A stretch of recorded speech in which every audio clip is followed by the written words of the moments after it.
Bam. This is Case Keefer, and you're watching the Break It Down show. So I used to work in Vegas, and you're going to appreciate this. I worked for the Greenspun Media Group as one of my jobs. I worked for a magazine called Vegas Golfer, and I went up and down the strip, and I sold ads for the magazine and for the Greenspun Media Group, and I got to see inside maybe like the last big flames of the local newspaper heyday. You know, it's a different thing now, and I want to ask you about that. I also, by the way, this will be relevant to you just in general. I also went up and down the strip because I was Captain Morgan for Diageo, and so if I wasn't doing golf or whatever, and I'm not a good golfer at all, but if I wasn't doing golf, I was doing Captain Morgan modeling or just out with friends and family, you know, having a great time on the strip. So just a little background on my Vegas credentials. I've been around and seen these things. You're a little younger than I am. So when you get into local news, which used to be just this pillar of a community, what did it look like to you? And then why have you stayed in it instead of doing something else? Because it is a different slog than it was 50, 30, 20 years ago. Yeah, a lot different. Thanks for having me, first of all, as always. And yeah, we might have just missed each other. I don't know exactly when you were there, but I've been at Greenspun 16 years now. I came in 2009. I moved. I always loved Las Vegas. This was always one place I kind of wanted to end up. My father is in the gambling industry, so I came out. I was one of the people. Everyone hates bringing their kids here. I guess I'm an example. I think I turned out okay. My dad brought me here quite often. I loved it. I always had an interest. So I moved here right after college. I actually had a different internship first, but then I started an internship at Greenspun in 2009, which I think is probably kind of in the in-between. It was before, like you said, now local news is so different and all these organizations are gutted. It's a whole different thing. But 2009, at least at Greenspun, it might have been like the one last gasp. I mean, we had hired a ton of people. We had a TV station at the time. I think our sports staff at the time, I might have been like the ninth guy. And it's pretty crazy now. Unfortunately, I've had some staffing changes, some layoffs recently. Now I'm basically the only guy in sports. So it's wild how much it's changed. And I don't know. I mean, I guess it's a very complicated question and saying, you know, why haven't I looked something different or what's kept me around? But it goes a lot back to what I said to you, I guess, just a minute or two ago that, you know, I loved Las Vegas. This was always a place I wanted to be. And to do something else, it would take a really special opportunity. And I don't know, that Greenspun's been good to me. It allows me to do a little bit of everything and really cover my passions. And obviously, the Las Vegas sports scene has just exploded and changed so much that you know, you don't get bored. It's not like, yeah, I've been at Greenspun since 2009, but it's not like I'm remotely been covering the same things even from 2009 to 2012 to 2018 to now. I mean, it's totally different. And I don't know, this is just a place. I've started a family here now, so I'm definitely not looking to leave Las Vegas. And it's been good to me. And just the way it's worked out. Definitely a whole different industry now, but I still enjoy doing it. So I guess I'll stick around as long as that's the case. Well, I'm thrilled you came on, not just because, you know, we get to do Greenspun Media Day, you know, and that's cool. And listen, I got to say this because I used to be a spy. I used to go to war zones. I lived in Vegas because I didn't have to pay taxes. And when I came home, I was like, I live in Vegas, right? It was awesome. And when I was trying to get a job, I could not get a job anywhere. Nobody wanted to hire me to do any real work. And this guy, Ray Hurtado, God bless him, he's no longer with us, but he ran the golf magazine. And he's like, I'm going to take a shot on you, because being a spy is like sales. And so I have a very special place in my heart for Greenspun Media Group. I got to work. I got to try to figure it out. Ultimately, I left. I fell in love, and also I could see the collapse coming. Because, by the way, Vegas was responding in terms of businesses. This is like 2006, 2007, and I'm like, I got to go, right? And then I ended up going back to Iraq anyhow. But I have a very special place for, Diageo as well, but also the Greenspun Media Group. They're great. And because I've got and the terms are different, but it's the same degree. I have a journalism degree. It's in mass communication, TV and radio is my specialty, right? And I know how to read news. I also know a lot about psychological operations because a lot of my people are in that world. And when you put all that stuff together and I read news like a professional, like an editor.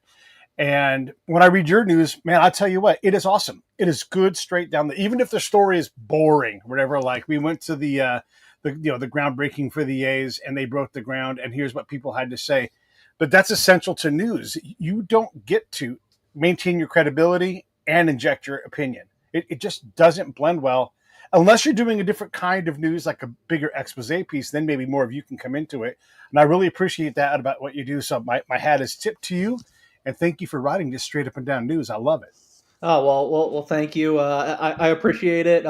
Glad I've done something you enjoyed. It's always good to hear that. It sounds like great to hear your background too. That's fascinating. So yeah, doing my best. We've kind of moved to now where I mean, like the A's groundbreaking was a special thing, but I basically have Mm-hmm. a column I write 3 times a week. One of them goes in the Las Vegas Weekly, which is also under the Greenspun umbrella, but then a couple for Las Vegas Sun. So be a little bit more during football season. But yeah, everything like you said, constantly shifting. We have so few numbers now. That's kind of the pattern we're in right now. I have some editing duties other days, but Saturday my column typically runs Saturday and Tuesday in the Sun and Thursday in Yeah. Las Vegas Weekly every week.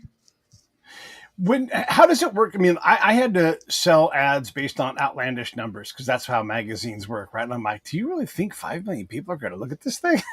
No, but that's the number, right? And it's on the strip and it's in every room, and you get to say all these greenspun marketing things that are really powerful.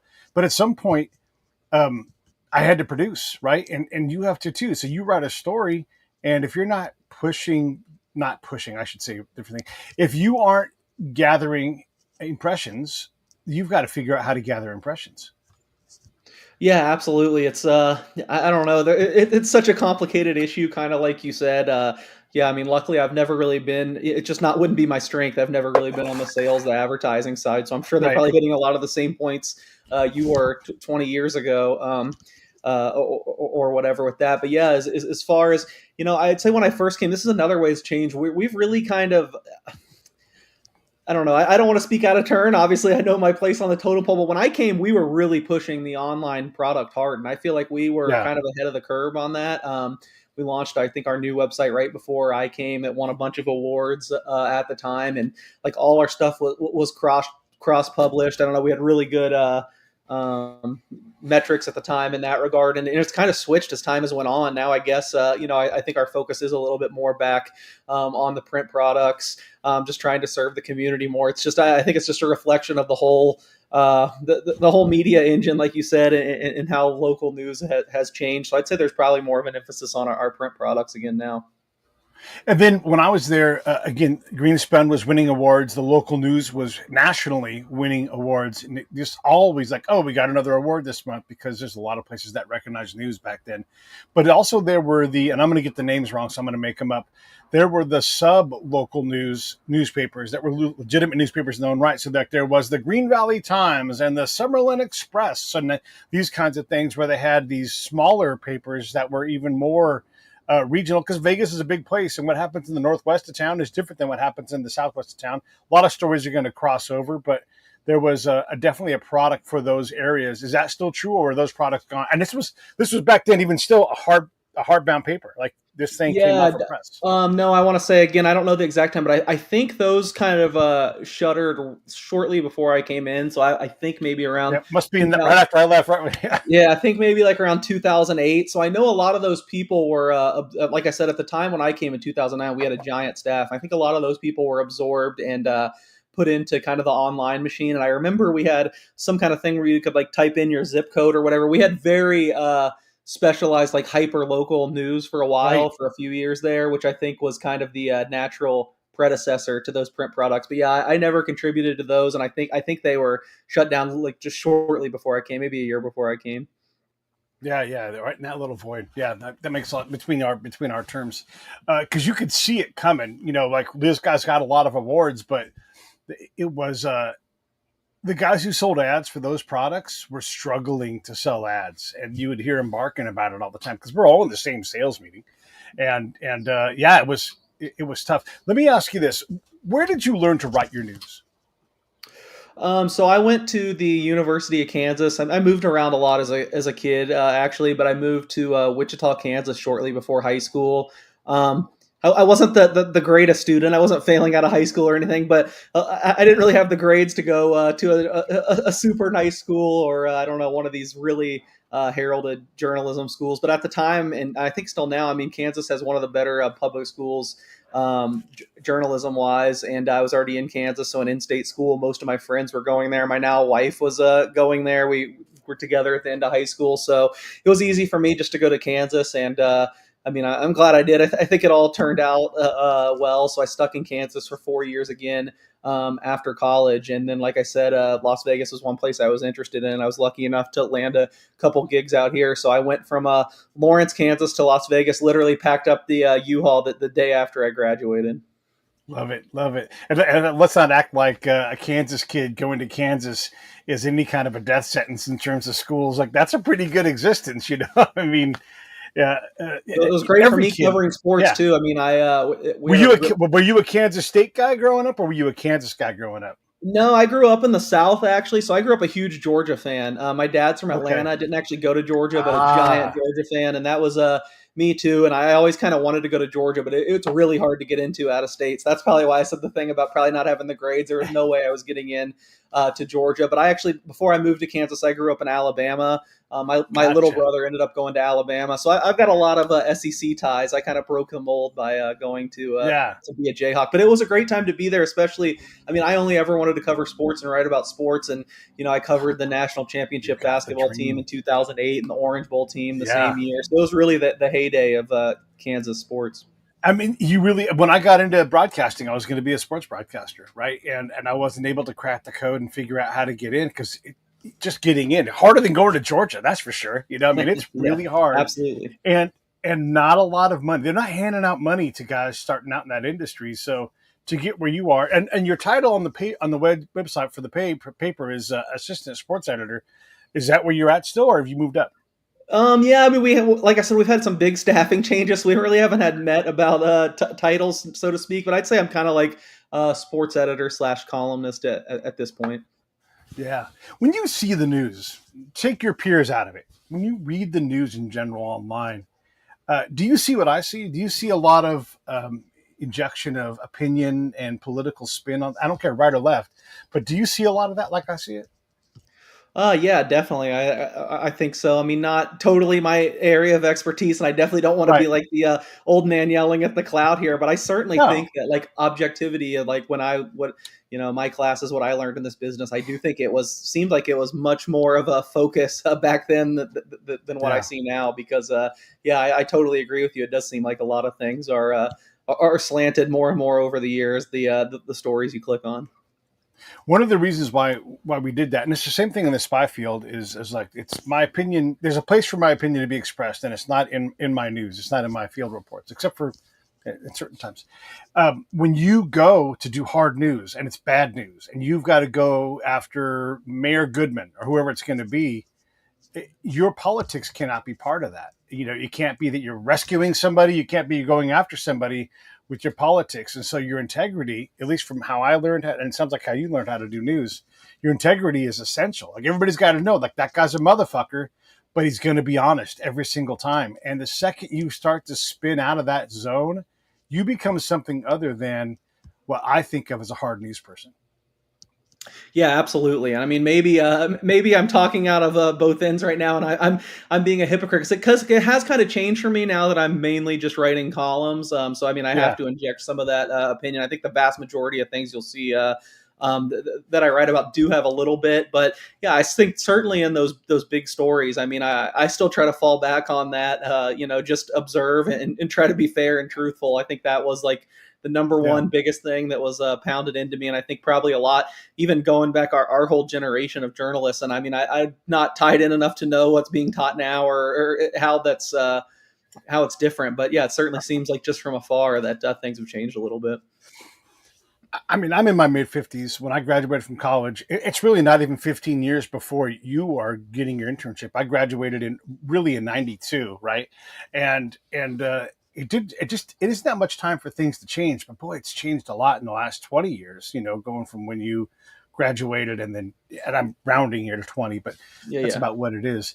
It is really, really, really different, and we've seen that with how the Raiders have been covered by some of the local media people, how certain, and it's just me reading, and you don't have to comment on this if you don't want to, but when I read Vegas news by Vegas reporters, there's like, oh, we're okay with Foley. he runs the Golden Knights, but boy, we are down on Davis or down on Fisher. Or there's a lot of that where I'm like, how does a person look? They got to sell their own ads and they got to do their own thing. So I understand like they're running their own shop and stuff. But I can't wrap my head around the look. You're going to be a hard ass and ask hard questions and always be a critic and a skeptic. Fine, be that guy. But I don't get the news, man, from Vegas. I get confused by a lot of it. And I also know, because I know a lot of people in Vegas, there's a lot of corruption in the courts. There is a lot of corruption in business. There is a lot of stuff that needs covering in the press. I'm not saying everybody's bad, but it's not a saintly city by any means. Yeah, there's a lot of that. I mean, luckily, like I said, I've kind of just been in the sports world, so I've kind of gotten to hide from some of the more serious topics. But I know that's true, and yeah, I mean, it's probably not for the best. But I really am just I don't. I'm not invalidating what you're saying at all. I'm sure there's some truth there, but I kind of have tunnel vision, and I just try to do the best I can do and focus on what I'm writing. So I don't know. I've certainly come across that it feels like there's some fandom or some championing of, maybe one team over another, or, people that just will say whatever this team does is great, or whatever another team does is terrible. I'm sure people feel that way about some of the things I've written maybe over the years for different teams, but I try really hard not to be that way and just react, genuinely to whatever happens. It's easy to assume that you have all the time in the world to go around and ferret out leads and talk to the hookers in North, Las Vegas, all this kind of stuff. But I imagine the reality is you're pretty damn busy all the time, and doing that kind of nitty gritty work. Gosh, that's got to be more than you can take on reliably. Yeah, I mean that's what I said. It's just kind of the reality of the numbers right now. Just like news staff. I mean, we just don't have that many writers left anymore. Yeah. Whereas I'm sure when you were here, it was a gigantic newsroom. And I shouldn't just be talking about us. I mean, it's the industry as a whole. I think that you'd be very hard pressed to find like a local media organization that has. I'm sure there's probably one out there or something, but very, very few. 99% are just working with a lot fewer people than they were several years ago, and that really restricts what you can do. I'm sure there's not many investigative departments yet that need weeks to work on things like that. Yeah. So do you have time to do exposés, or is your job to turn the mill and get the stories out and look, just cover the news case? That's all we need you to do. We don't need you doing investigative journalism. I mean, it goes up and down. I haven't done a whole lot of investigative stuff. Certainly, it feels like more turn the mill now, especially because football's still, so big and so championed. And I cover the Raiders a lot and betting a lot. And once we get into football season, I mean, that's pretty much what I have time to do is be honed in on that. But there have been times where it ebbs and flows. Like I said, I mean, most of my stuff is for the Sun, but for the weekly, at least for a stretch, we've kind of toned down now, but we were having like sports issue covers constantly from I don't know, about when the Golden Knights got here, probably like 2017 to probably, I don't know, the last couple years. So, whenever we have a big cover feature, obviously there's a little bit more time on that. I still don't really know that it hits your investigative mark that I'm, slumming down in North Las Vegas deal, but you get more time to sit down with people, talk to more people. So I feel like I have done a little bit of that too, but at this time of the year, it is getting to be a little bit more into that churn. It definitely is a thing where when we look at somebody else's job or their money, it's awful easy to spend it and act like they, have resources galore. But the reality is the person on the ground doing the job day to day, you just don't have a lot of free time. I mean, the Greenspuns don't like, hey, Case, why don't you sit in your chair for a while and think about nothing? You've got a job to do. And everybody else says too, the people running events all over town. I mean, there must be 40,000 people actively engaged in an event at any given moment in Vegas. It's just a lot of action, and you're a part of that. Yeah, and my wife's in the events industry here, so I feel like she's busier than me oftentimes. Sure. So I have an idea from that perspective as well. Yeah. Let me just say, from my point of view, when I worked there, I got to see behind the curtain, and so the special things stopped being special for me because I just had such unique access because of my two ridiculous jobs. It was impossible for me to be wowed anymore. It's like, yeah, of course I'm in a room with Prince or whatever it's going to. I never was in a room with Prince, but he was doing a residency there, right? So without even trying, it easily could have ended up that I'm in a room with him. And when it just becomes very normal to be in all the big suites, to go to all the gigantic parties because you're just part of the churn. Because for everybody, it's all business, right? So how do you I imagine you're not starry-eyed anymore, but how do you keep the excitement and the interest? The kid who wanted to be a sports reporter, now that you're doing it every day and it's a job, how do you avoid burnout? How do you stay impressed? Yeah, definitely. It's funny that brought up the Prince. It's a good equivalent. I was doing a show, I don't know, a couple weeks ago, and someone called me out basically the same thing you're doing, just jokingly. But I covered the Raiders gala at Allegiant Stadium, I don't know, a month Sure. or two weeks ago or something. It was very exclusive. I was just there in a journalist capacity, but Stevie Wonder played, and the person on the show on radio shows asked me, "Oh, how was Stevie Wonder?" I was like, "Oh, it was cool, but I've seen him a few times now. Haven't lived in Vegas." Right. Like, oh, you're like that's 100% Vegas. You're like right next to Stevie Wonder, and you're kind of like whatever. So yeah, I Yeah. understand what you're saying. I don't know. I just feel like I've been able to maintain a little bit of a passion for it. I've never been a big like starstruck guy, or I don't mind. Mhm. I know everyone reacts differently, and that's no shade towards anyone who is, but I don't. No one's really. I guess I've just never been intimidated by the sight of many people, and yeah, the burnout and stuff. I mean, obviously that's part of it, but I don't know. I think it goes back to just how much has changed in Las Vegas too. Like I was saying Yeah. earlier, and I always loved the NFL, and probably eventually wanted to cover the NFL, and I was always super interested in betting. And obviously now you could be anywhere in the country and be sports betting or covering sports betting, but I think ending up for here for me and getting to do that was a blessing. It's still something that motivates me every day from the betting perspectives. It's so hard to do, and I think so few people do it at a high level where they're winning consistently. That to me, that's constantly pushing me forward. Not only to cover it, but just betting myself to be the best I can in that regard. And then just being around the NFL, which I always wanted to do, has been a lot of fun and something that I still look forward to. And the Golden Knights, I mean, on a hockey perspective, have just been so good. It's hard not to be fired up to go to like some of these playoff games and see how far they're going to take it this year. It might be a lot different if they were like a typical expansion team and still bad in year 7, but they've Yeah. been good every year, and there's been different every year, and controversies and trades and just all kinds of stuff. So they fit really well with the whole Vegas theme, and just Vegas is always evolving, always different. So I think that's kept things fresh as well. Vegas is a big enough sports city that I would imagine to maintain capacity to actively report at the expert level like you need to do, it's got to be hard to cover UFC. And I'm going to put WWE wrestling in there because that used to be a sports page thing. Maybe it still is. But you also are going to have baseball now. You got ladies basketball, you got hockey, and you got the Rebels. There's a lot going on. Oh, and by the way, you guys have turned yourselves into one of the prime places for any championship level sport to happen. So whether you guys are going to host a Davis Cup or the Final Four, I mean, you guys are going to be a Final Four city from now on. I mean, that's just how that's going to be. So you can't do all of that. I'm going to tell you right now, you cannot cover all that at the professional level. I know you can try, but it's hard to maintain all the contacts and everything else you've got to do to really get into a good story.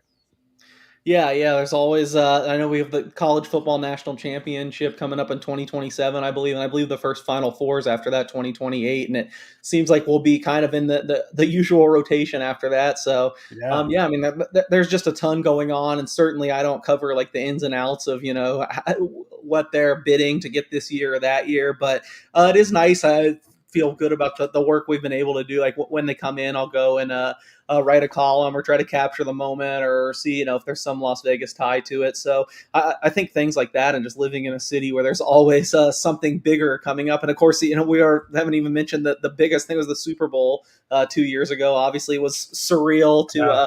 have kind of Yeah. seen whole Las Vegas get to that level. I'd written about the Super Bowl potentially being in Las Vegas for years, even before the Raiders came to town. That was one of those like Las Vegas weekly cover stories I was kind of referencing earlier. I think maybe Yeah. like 2018, we did a huge story on what would a Super Bowl look like in Las Vegas that I took a lot of time on and interviewed a bunch of people. And then, who knew 5 years later, we got to see it all come to fruition. So yeah, I think it Yeah. certainly helps just having all those different things come up. And if you love sports and love a lot of different sports like I do, I know a lot of people now specialize. I mean, obviously athletes, but journalists as well. Like they just get tied into one thing. And I think if I was just doing one thing, that's where maybe I would start to have some burnout and start to look elsewhere. But for the last 10 years, it's just not been that way for me. I know you Mm, mentioned UFC, and I guess that was the one time, probably 2011 to 2013. I mean, like 90% of my job was the UFC when we still had a full big staff. We were covering the UFC like yeah, day in, day out. I traveled to almost all the events all the big events, at least for sure back then. So I really was kind sure. of doing the more traditional beat writer stuff for probably about 3 years on the UFC. Yep. But it's changed since then, and I still love the sport, still follow it super Yeah. closely, but I'm not covering the ins and outs every day like I was back then anymore. I didn't even mention prize fighting. Oh my God, to that, like yeah, any big fight is probably going to be in your city. That's amazing. Did I even say the words F1? I mean, it's Yeah, F, and I don't know what you think about F1. I'm a big F1 guy, but F1 came to Vegas and turned one of the slowest weekends of the year into the top weekend of the year. And look, there's some sorting out of the sorting out, but that is incredible. And I mean, that is like a Super Bowl that weekend. I mean, there's so many people. I was talking to one of the cab drivers when I was there last time, or maybe two times ago. And he's like, we had to get a secondary airport to handle all the private jets for the Super Bowl and for yeah, F1 because yeah. so many people fly. And he's like, we might have to build and just buy a giant hunk of the desert and turn it into a parking lot for the airplanes. I know. And Yeah, this is funny. Go ahead, you do it. You go. yeah, no, I just certainly something that's on the top of my mind. I don't know if you listen closely enough, you might hear some airplanes overhead here. We were just talking about they're flying low today. I live right next to Henderson International Airport, basically a couple miles. And yeah, you can definitely tell during Super Bowl week or F1, it's like they can't cram any more. They can't cram any more planes, excuse me, into that little area. I know there's been Yeah. talk about maybe expand. They have expanded a little bit, maybe even opening another airport in Sloan down the road. But yeah, Yeah. that's certainly a thing that I'm just inherently up on every week of how how good the tourism's looking because how full those runways are. And yeah, I would say that you hit a good point with about F1 and scheduling that in a slow week. I think that's been a real big point. The LVCVA's invested so much in these sports, and they've really done a good job of targeting them in spots where it's slow. Otherwise, like it's on the top of my mind right now with NBA summer leagues wrapping up. I think Sunday and July used to be a really dead time, and it still is to an extent. But the NBA, I mean, just everyone that's involved with basketball is here for the 10 or 11 days, or at least to stretch Yeah. them when it's going on. I never know how much serious to take these like economic impact numbers, but I know Adam Silver said that it's a $250 million economic impact to Las Vegas over every 10 days in July, and I'm sure it's somewhere true around that. It's just the whole industry around the world of basketball converges on here for those 10 days. So it's kind of like F1 in that regard. It was kind of an otherwise slow time where now sports kind of fills that void here in Vegas. Yeah. When I was living there, to think that F1 would show up was unthinkable. Yeah. It wasn't even possible. And it was like, can we support a baseball team? Can we support it? And it seemed like to a lot of people, because it wasn't there, like, no way. And I'm like, are you kidding me? There's people all over the nation are going to come here. And this is an interesting thing. One of the beefs that people have is that there aren't enough Raiders fans at Raiders games, and there aren't going to be enough A's fans at A's games. I'll say my side, and then you say whatever you want to say.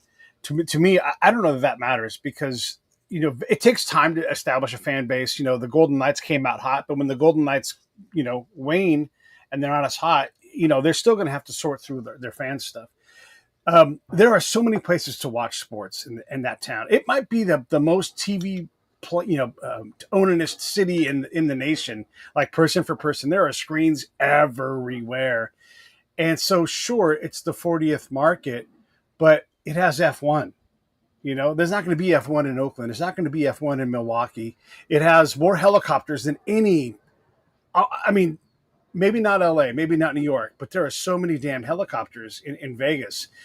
There are so many private jets flying into Vegas on a given weekend. Chinese New Year is packed, and so we have these things that it kind of denies the market size because 40 million or more people come to the strip, mostly because the Las Vegas Convention and Visitors Authority says so. Like they've invested in that. So I guess I don't know. Just go off of that and tell me what you think. Yeah, I mean, I was somewhat of a naysayer. I loved that hockey was coming here. I always figured professional sports would come here, but I was honestly kind of pessimistic. I didn't know if it was going to work if you take me back to 2016, 2017. And I feel Yeah. like I've learned my lesson now. I've actually been I know everyone seems to have so much negativity around the A's, but I haven't written a whole lot about it. But one thing I wrote a couple years ago was a column that I just think it'll do extremely well. I mean, maybe not Yeah. extremely well, but I do think they have a good plan. They're going to have a smaller stadium with like 30,000 seats, and I just think that's going to be a huge tourism draw. I think there's going to be fans from all over coming here. I think the casinos will really be behind it, and will be, they're going to have so many luxury seating areas. I think that they're going to send all their big players or comp a bunch of tickets. I really don't see the doom and gloom with the A's. Everyone's saying it's not going to work out. And as far as the Raiders, I mean, yeah, they would like to have more of their own fans in there, but the bottom line is that the franchise value has like quintupled. I mean, they're like one of the richest franchises in the NFL now after just a few years to Las Vegas. They take that trade every single time. I mean, we're only a few years removed where they couldn't even pay some of their biggest free agents as much money as they want, just cash flow wise in Oakland. And really, I think that the huge thing is the Raiders believe that if they start winning, that it'll turn around and you'll see more Raiders fans. And I think that's true to an extent, but I think it's always going to be a draw that when you're playing some of these big teams with national fan bases like the Packers or the Steelers or whatever, you're always going to be kind of outnumbered or at best 50-50 there. But I do believe if the Raiders can turn things and be competitive, I mean, they've only made the playoffs once in 5 seasons since being here.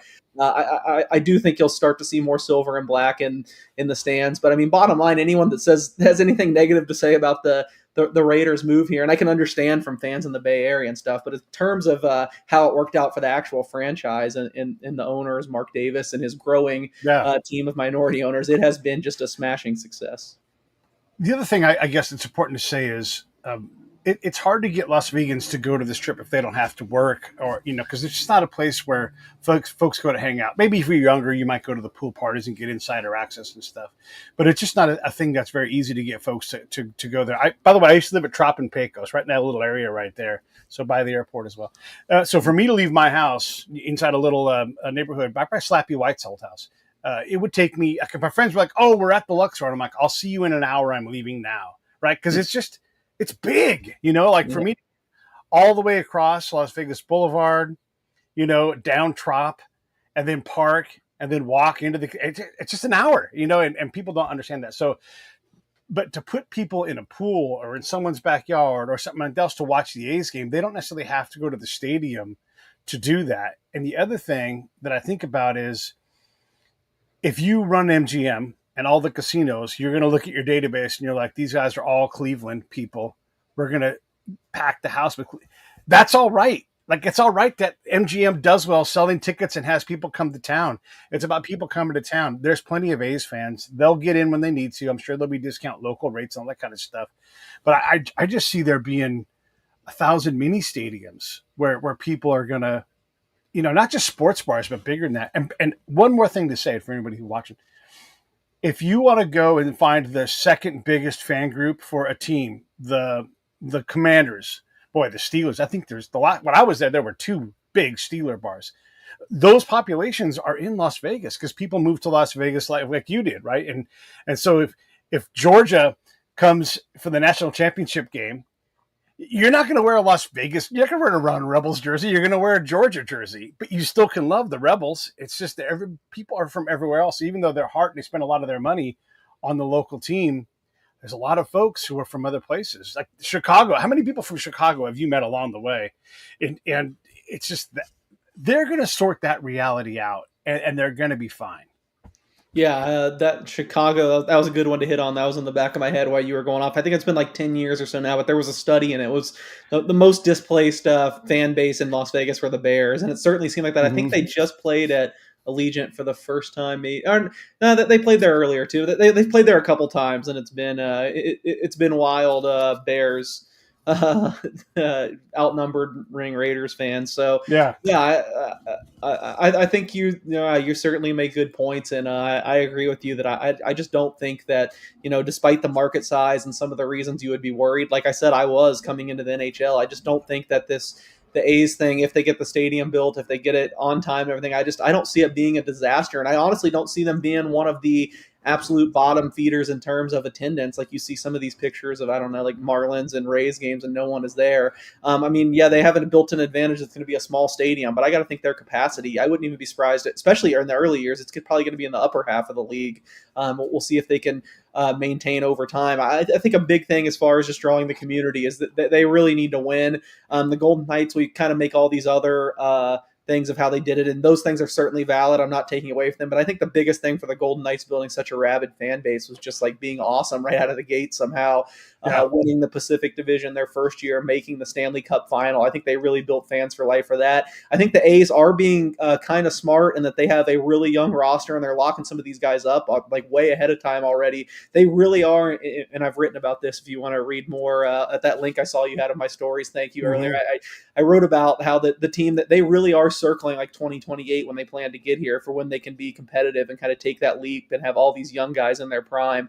I think that's going to be huge. I think they need to be they can't be one of the worst teams in the league like they've been the last 3 or 4 years when they get here in 2028. They really need to have some productive seasons those first 2 years, and it seems like they have the right plan as far as I'm concerned to get there. We'll see how it plays out.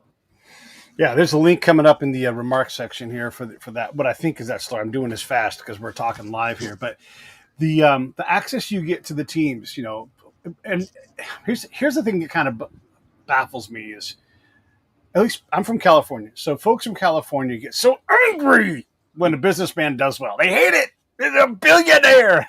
I'm like, calm down, man. I'm here for baseball, and you know what? Sometimes the A's are going to suck, but if you want to bet on them having a winning team, it's going to happen. They're among the most winningest teams since they've been in Oakland.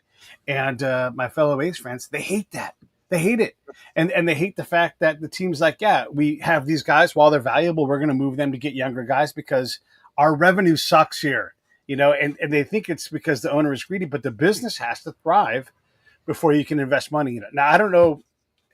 It's also very hard to get out of the midfield, whether you're in F1, NFL, or whatever. If you're a mid-tier team, and NFL you can fix faster than baseball, to get up to the next level, you can spend money, but if the money is spent poorly and you don't know going in baseball, you're stuck with a 10-year, a 7-year, a 5-year contract for Anthony Rendon's a great example. He earned that contract he got and then has not earned a dime of it since then. He's been awful. And so when folks get really precious about about how much money other people need to spend, it's tougher than that. So I guess I'm going to ask you about the Raiders.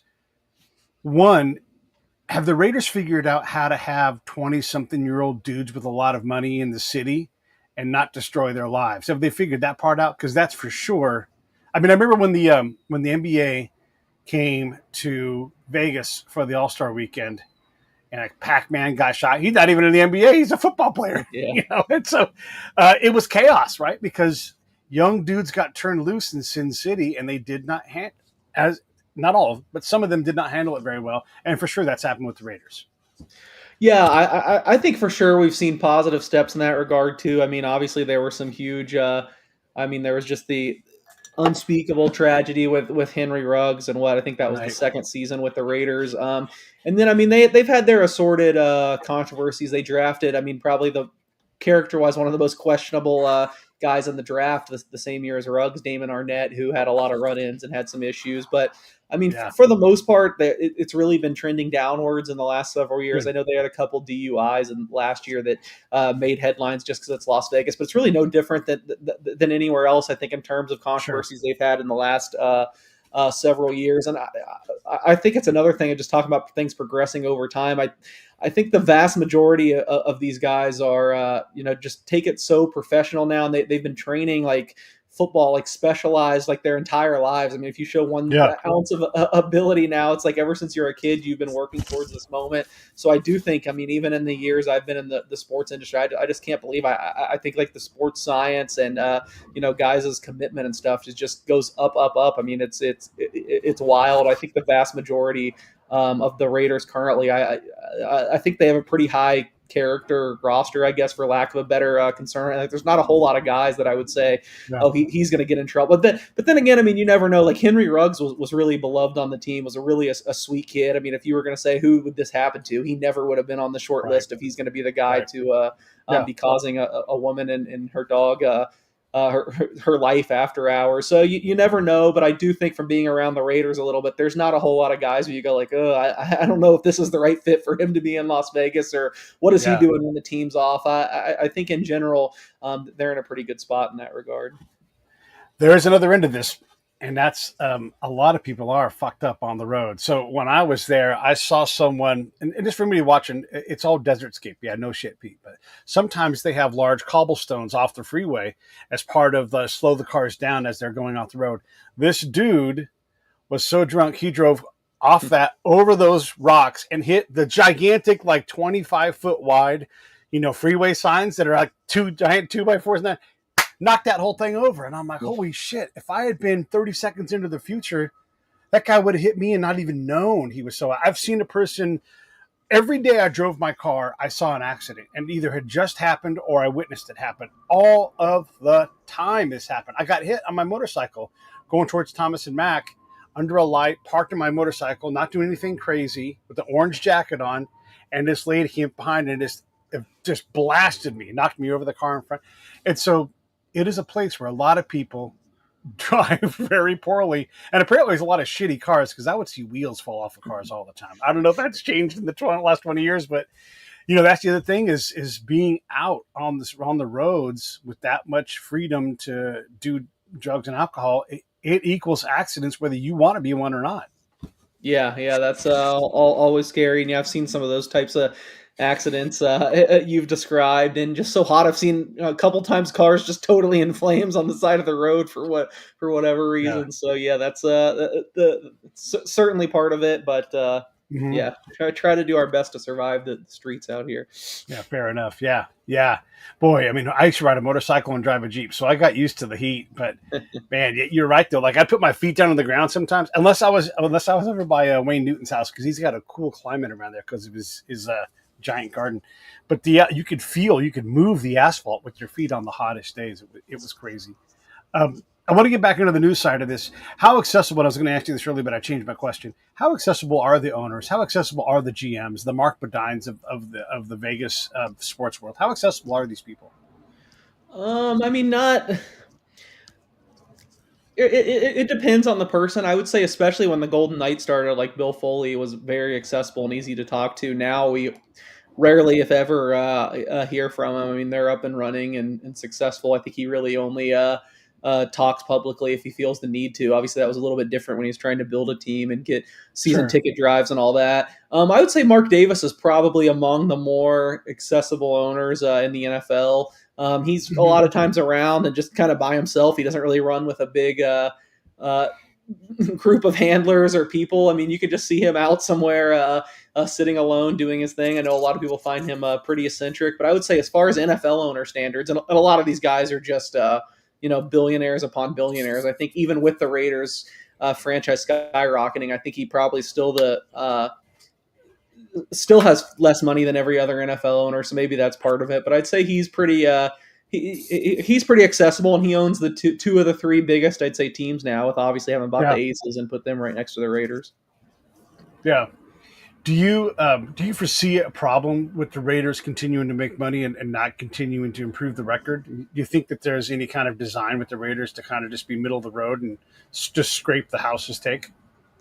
Um, I think they're really going for it now to be competitive. And I think a lot of that has to do, starting at the top, with Mark Davis. He's taken a lot of criticism for how he's run the team and some of his hires. And he never was a guy that meddled like a whole lot in the day-to-day affairs. He wasn't like a Jerry Jones, or I don't know, some of these other owners that think they're the Right. ultimate authority football-wise. He pretty much backed off and let guys do what they want, but it's been even more in that direction this offseason. I mean, he's basically letting other people handle the football totally. That's why he brought in a couple other minority owners. I know Tom Brady, the biggest name of them, of course, who's kind of now like their de facto director of football operations. But he brought Right. in a lot of other guys with more analytical backgrounds, and now they've beefed up their analytics department.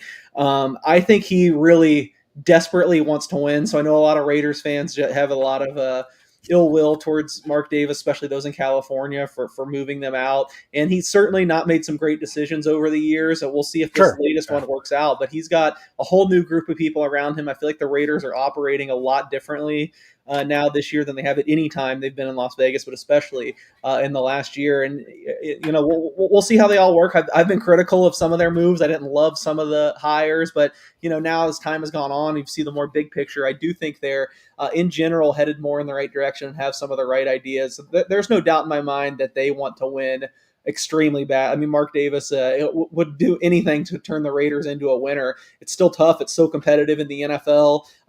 We'll see how this turns out, but I think that isn't something you should be worried about if you are a Raiders fan, of there being some malaise or just happy now that he's cashing much bigger checks. I do think they badly want to win and want to get back to what they once were as one of kind of the pillars of the NFL. It's hard to know what represents a good owner. If you over meddle, you can be a bad owner. If you under meddle, then you can be a bad owner. If you are like, hey, we're trying to win and it's really hard to win, I acknowledge that. Oh my gosh, now you're a bad owner. And so I struggle to know what a bad owner is. It's easy to say, oh, John Fisher's a bad person, but he also has been hamstrung by his market, and that's just the bottom line. Sorry, everybody, but that's just how it was. And so now that he's moving, and he hasn't moved yet, right? Like, they're still in Sacramento. They don't have the revenue flowing through that they're going to have. I mean, look, 100. I'm going to predict the future. 100%. Once that stadium is built, the Savannah Bananas are going to come to Las Vegas, and they're going to play in that dome because they can pack that place, right? And that's going to be money for the A's. So there's going to be evolutions. But what to you is the hallmark of a good owner? Is it engagement? I mean, look, I'll say this, then I really am going to shut up. One of the things that makes the Dodgers great is that their front office is massive, and they would rather spend $20 million in their front office seeing talent and finding how to fix people or rehab people or going to a different country. And so rather than spending $20 million on this player, they'll find more value by just working on that vision. And so I think that's why they're such a great owner. And they've built a wonderful culture where players are like, I don't care about the Hall of Fame. I don't care. I'll play in AAA and be a backup guy, but I want to be in this organization. So that to me is a hallmark of the best owners. But what to you is a good owner versus a bad owner? Yeah, God, that's a tough question. I do think it depends on sports. Just baseball, it's a lot different. I love everything the Dodgers have done. Also, I mean, I know everyone in baseball is like this now, but they probably committed to analytics harder and with more force than just about anyone. Despite, I mean, that's when they really caught up. I mean, I know the A's are, renowned for that, for Moneyball and stuff. But when the big market team started to say, hey, we're going to get on this edge too. I mean, the Dodgers were the first one to hire just a gigantic staff and really commit to that. And I think you've seen the results since, even though they also have so much money to spend on players. I do think that's big. Just, it's pretty broad, but just that forward thinking approach, it's something that just will always turn me off, are guys that, just set in their ways. I mean, it kind of goes back to everything we've talked about in this conversation, just how quickly things are progressing, and especially in sports. I mean, the athletes are getting bigger and stronger and better than ever when they enter the league, and us understanding about injuries and sports science and all those things are better. So if you get kind of stuck in your ways, I mean, I think that's the easiest way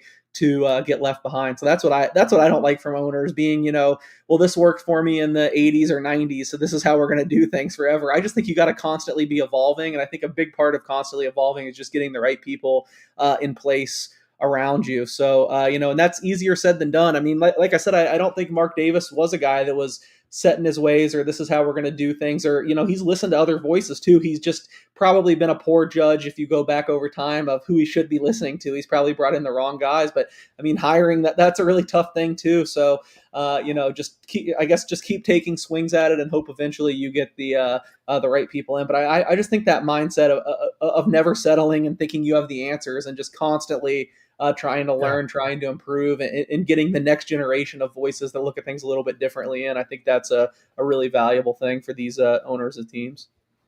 Any baseball team that wants to improve its front office, you need to hire Billy Gasparino away from the Dodgers. I love the Dodgers. Got a Dodger hat on. Billy Gasparino constantly shreds everybody else in the draft, given where the Dodgers draft, which is at the back of the draft. And so that guy knows how to run an organization. Hire that guy, and your organization will get better. Everybody knows this. I mean, I'm not telling them. I mean, everybody knows this kind of thing. So, okay, I like the owner talk. Have you heard any? I'll start with my side. I've talked to a lot of people in Vegas that I know. They're either directly, indirectly, or tertiary in terms of the stadium getting built and the A's being in Vegas in 2028. Every single person I talk to, whether it's union people who are building this thing or anybody else, they are all positive. They're like, we don't see anything. Obviously, something can happen, but nobody sees any kind of human level thing that's going to stop this from going up and being on opening day in 2028. Are you hearing anything negative at all? Even the slightest things? Not from those that seem to be in the know or closely involved. I mean, I feel Yeah, pretty confident in saying this thing is going to get done. Now, I think you could maybe, I hear a lot of negative things from the fans and people from the outside. I sure, mean, no one sure. seems to like Yeah, the A's. People are very skeptical because they haven't really announced how they're going to fund it all yet. I think is the big question. I just have the sense that it's probably further along and more figured out than people think. I know that the Fisher family's putting probably like $1 billion of their own dollars in it, and if you put that with the public money they got, I've seen some people say there's like $1 billion hole in funding or whatever. From my math, it's only like probably about 300 million. Now I know it's easy to say, oh, only 300 million, but I just feel yeah, like yeah. I feel like there's some plans in place. There's some ways they're going to get this done. Honestly, it reminds me a lot of when the Raiders moved here. There was a gap in funding for a while. Sheldon Adelson was like really important in first bringing them here and pledged a bunch of money. Then he pulled out, and I was actually covering the Super Bowl at the time that year. I think it was 2017. Everyone in Las Vegas was freaking out. This isn't going to get done now. We don't have the funding. I think even our like editorial page at the time, someone wrote like the NFL dream is dead, and I was on the ground at Super Bowl. I'm like, this is not dead. They're not passing up this public money. Everyone in the NFL is like, we'll find somewhere else to go. We'll get a loan. We'll get it done. I Yeah. kind of feel like it's the same way with the A's. I know they haven't done a whole lot on the site yet, but the bottom line is they have started doing some. They have Yeah. started some work. I don't think all the baseball owners, like Rob Manfred, was at the ceremonial groundbreaking. I don't think he's there wasting his time talking about how this is going to get done if there's any doubt in his minds. Now, maybe does it not get done on time? You could make me believe that for sure. A lot of these projects end up, Yeah, for sure. not being on the right timetable. And I know they're kind of in a tight squeeze as it is. The Raiders, though, did use the same firm, I believe, and they got done actually early. So maybe there's a bit of confidence there. I don't know. The whole resort part seems weird to me. They're planning to build this like small Bally's resort on the property. It's already super small, so maybe that part of it doesn't get done. Maybe it doesn't get done on time. Maybe it doesn't get done on budget. But I'm pretty confident in saying right now that I think it's an overwhelming favorite that this thing will be built and it's moving in Yeah. the right direction, despite a lot of people kind of screaming to the contrary. Yeah, I know that, and the screaming is a little bit silly. They talk about like the $1 billion. There's not $1 billion funding shortage, and just so everybody knows, there's not going to be a vault cam where they're like, oh, they brought another $100,000 of cash sitting in a vault. That's not how this works. Anybody who's got any kind of money, like if I wanted to buy a house and I wanted to liquidate all my stocks, I've got to call my money guy and be like, hey, I'd like to buy a house, and he's going to be like, I need hours, not days, hours. This many hours. It might be 72 hours, but I need this much time to do that. And by the way, for tax purposes, here's how you do it. We need 20 days total time, whatever it is, whether we're doing a 1031 exchange or whatever it's going to be. There's ways to do this stuff, everybody. And so you don't just say, I'm going to rip a credit card and pay the general contractor up front. There is money already flowing. Everybody I've talked to who has the ability to invoice this project has been invoicing and been getting paid. So money is flowing. And by the way, what I think the T-Mobile Arena on the Strip, I think their naming rights were $375 million, and that's been a little bit of time. I forget what Allegiant was, but it was hundreds of millions of dollars. What? The Clippers home was $300 million, right? These are recent builds in big places. It would not at all surprise me to see the A's stadium be $500 million. And maybe they trade some upfront money for the smaller price or something like that. But let's just say it's $300 million. Well, this thing's paid for. It's covered. And I just don't understand why everybody wants to see $1 billion on a flatbed truck or something driving up to pay the contractors. Yeah, I mean, I know there's been issues, and I don't want to make it seem like I have to throw my A's hat on right here and just champion everything the organization has done. I know. I will. Yeah. There you go. So I mean, I know there's issues, but I just feel like they've done some good things as well. They're already really involved in the community here. I mean, they've supported a lot. I think they've made a pledge to support every little league baseball league they can. They've poured money into that for assholes. for resources. I know Yeah. they've done a lot of different advertising stuff out here, so they already are in the community, and I don't think they're just doing that for, the thing I hear people say is they're doing all this just as a PR stunt. I mean, the links they've gone to do all this, I think, go beyond a PR stunt. And yeah, I mean, I don't ever want to make an absolute lock guarantee, but I think people are going to Of be eating course. their words here in a few years. I think the stadium is going to be opening. Yeah, yeah. And then now you think about like, hey, we're Dre's, we're on this strip, smaller property. We're just gonna do like A's watch parties 80 nights out of the years or whatever it is, right? Like you can see this happening all over the strip where, the A's can partner with somebody and again have a bunch of little mini stadiums. And if you said, Pete, we're gonna make you in charge of selling season tickets for the A's, please, thank you. I would love that. I'm going to sell tickets internationally to all of these places. Like, hey, you're coming here for whatever it is, go to the LVCVA, look at the calendar of events and who's coming. McDonald's, when their convention comes, oh my God, it's like 500,000 people in one convention. They won't all get to go to a baseball game. I mean, it's Yeah. crazy how many people come for these things. And for whatever reason, the anti-A's fans just don't understand. They're very locked in their thinking about how markets work and how money moves. But look, it's not going to be easy. It's not going to be a layup. And for sure, I'm a bit rosy on this whole thing. But 33,000 people, Monster Jam in January, sure, they're going to do that. And how about PBR when PBR comes? It's just more venues to do more things. They're going to put people in those seats. That's what the LVCVA does. The A's are part of a big family that just draws people to town. Yeah, I definitely agree. It sounds like a sweet job, trying to sell those tickets. Maybe I should change Yeah. careers, like you said. I agree. It's got to be an easy pitch to make, and yeah, they'll have a Yeah. lot of different things there. I know it's one thing that people at Allegiant Stadium have talked about. They just have, I mean, almost monthly, they have giant concerts now, and they even said when they were building it that the live music industry wasn't quite what it is now. They thought maybe they'd have like a concert or two per year, but now they have. I mean, every major tour comes here, and I'm Right. sure during the months where it's a little bit nicer outside, when the A's aren't playing, they'll be booking some concerts there. And yeah, there's never, it seems like we have way too many venues because we do have a ridiculous amount of them, but there will always be other stuff to put in there as well that I think will draw more people. Yeah. Well, Rod Stewart brings his own crowd, you know? Um, like, look at all the people who hate Oakland. We hate the Oakland A's because they're, drat and all that stuff. I'm going to do a concert with Sheila E., Short Dog, and I don't know, think of another Oakland, Tony, and I'll get as many of the brothers left that are left, and I'm going to put them in there, and they're going to show up because it's Vegas and it's Oakland things and Tower of Power. They're just it isn't a stretch to think that place is going to do well. Yeah, Yeah. I'm with you. I'm excited to see how it looks. We'll see. We'll see if it gets done on time and see what they dream up putting in there. Do you think Vegas is going to have an NBA team in the next 5 years? Ooh, 5 years is the tough thing. I still think it's going to happen eventually. It's crazy. I mean, for a while when I was living here, probably the first half time I lived here, it seemed like the NBA would probably be the first. I do think that the All Star experience of what year was that 2007, I think. I do think Yeah. that set them back some, but now they've had this huge rights deal they just got done. And, for many years they were saying, oh, we're going to wait. We're not going to explore expansion until the rights deal is done. But everyone kind of assumed that Vegas and Seattle were getting the two teams.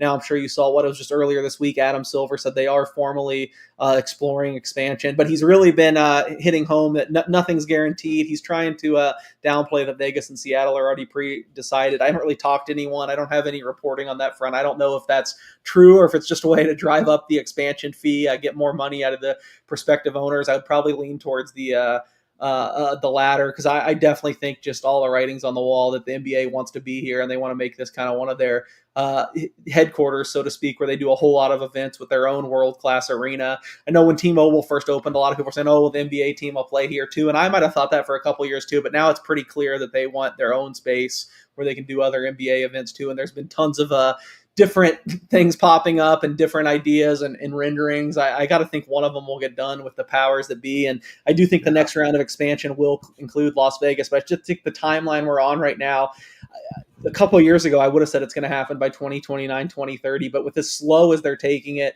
now, I wouldn't be surprised if it's not till like 2032 or something. So I might take the over 5 years, but I would still definitely take the yes that the NBA is going to be here at some point in time. I'm going to take a stab at the future here. You ready? Okay, Okay. so when the NBA comes, the MGM is going to partner. We're just going to flatten Luxor, and we're going to put the stadium right there. We'll have three arena stadiums on the strip because MGM doesn't want to have to work with the A's if they don't have to, if they have their own house. I could see that happening, where you have three stadiums on the strip. Maybe that's crazy, right? But Luxor's not going to stay. Look, Excalibur's not going to stay. Those places are going to change. They have to. That everything's too big now. Yeah, I could see that. It's not one that you've really heard a lot of rumblings about so far. It's not one that's been actually explored, but it wouldn't surprise me at all. And it would be nice to have that whole corridor. I mean, all the professional venues, if that happens, would be right there in the same area, all within walking distance. So yeah, that's certainly a cool idea, and I wouldn't rule it out. But definitely, this is the first I've heard of it. But it sounds like there might. Well, I made it up. That's why. I know. Yeah, so I appreciate you coming on the show. Appreciate you talking about news. And again, respect to what you do and everything else. Anybody who's watching, if you want to understand what's going on in Las Vegas and in terms of sports, definitely, go check out Case's work. It's just not that hard to do. And you can see right there. The Las Vegas Sun is a great paper, and so is the Review Journal. They both do great work. Listen to Vegas reporters about Vegas things, because if you're listening to Bay Area people, what's going on in Vegas, they're just not well sourced, and frankly, a lot of them have compromised their integrity, says Pete. I'm not saying that for Case, but Case, wrap us up. What else do you want to talk about? What else do you want to say? Oh man, I don't know. It was a good conversation. I don't have too much else to throw in. I'm still always a big football guy. Like I said, I have those Georgia football roots. It's still probably my first love sporting wise. So getting ready, the Raiders start training camp here next week. I'll be there, practice basically every day. Getting ready, diving through all the teams right now for all the betting coverage. I know some of my most read stuff on LasVegasSun.com. We'll have a lot of that. So yeah, it's getting to be football time, and looking forward to it. Thanks for having me. It's definitely it's a fun conversation, and appreciate it. Everybody, I'll see you. I guess I'll see you on Monday, because I've got two things I think I'm going to put up in case I'll say goodbye to you. But the rest of you have a great weekend. I'll talk to you soon.